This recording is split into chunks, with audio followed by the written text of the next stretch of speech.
একযোগে ভূমিকম্পে কেঁপেছে বাংলাদেশ সহ ৬ দেশ।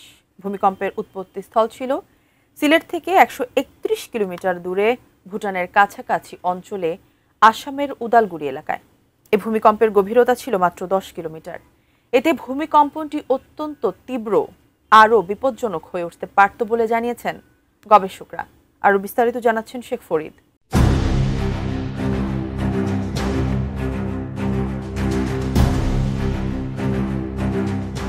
বাংলাদেশ, ভারত সহ দক্ষিণ এশিয়ার ৬ দেশে একযোগে ভূমিকম্প আঘাত এনেছে।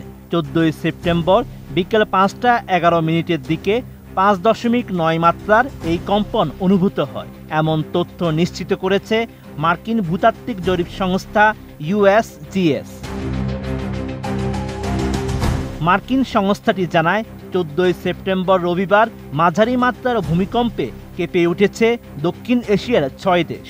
ওই দেশগুলোর মধ্যে রয়েছে বাংলাদেশ, নেপাল, ভারত, মিয়ানমার, ভুটান ও চীন।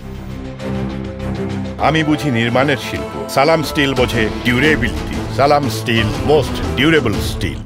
ভূমিকম্পের কেন্দ্রস্থল সম্পর্কে USGS জানায়, রবিবার বিকেলে আঘাত আনা এই ভূমিকম্পের কেন্দ্রস্থল ছিল ভারতের উত্তরাঞ্চলীয় রাজ্য আসামের উদলগুড়ি জেলার ঢেকিয়াজুলিতে।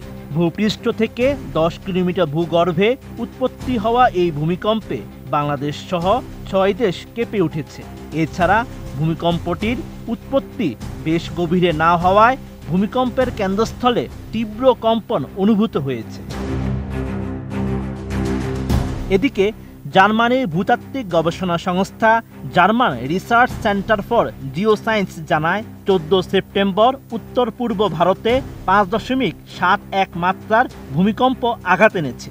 এই ভূমিকম্পের উৎপত্তি হয়েছে ভূপৃষ্ঠ থেকে মাত্র ১০ কিলোমিটার বা ৬.২১ মাইল ভূগর্ভে। তবে এই ভূমিকম্পে তাৎক্ষণিকভাবে কোনো ক্ষয়ক্ষতি কিংবা হতাহতের তথ্য পাওয়া যায়নি। ভূমিকম্পের সময় আসামের রাজধানী গুয়াহাটি অনেক বাসিন্দা আতঙ্কে বাড়িঘর থেকে বেরিয়ে আসেন। সেখানকার স্থানীয় এক বাসিন্দা ভারতীয় গণমাধ্যমকে জানান, মনে হচ্ছিল এই কম্পন কখনো থামবে না। এর আগে গত এপ্রিলে রাজধানী সহ দেশের বিভিন্ন স্থানে মৃদু ভূমিকম্প অনুভূত হয়। কয়েক সেকেন্ড স্থায়ী এই ভূমিকম্পে কোনো হতাহতের খবর পাওয়া যায়নি। ওই সময়ে জানানো হয়, রিক্টার স্কেলের কম্পনের মাত্রা ছিল ৪। ভূমিকম্পের পর সামাজিক মাধ্যম ফেসবুকে অনেককে পোস্ট দিতে দেখা যায়। Sheikh Farid, ATN news.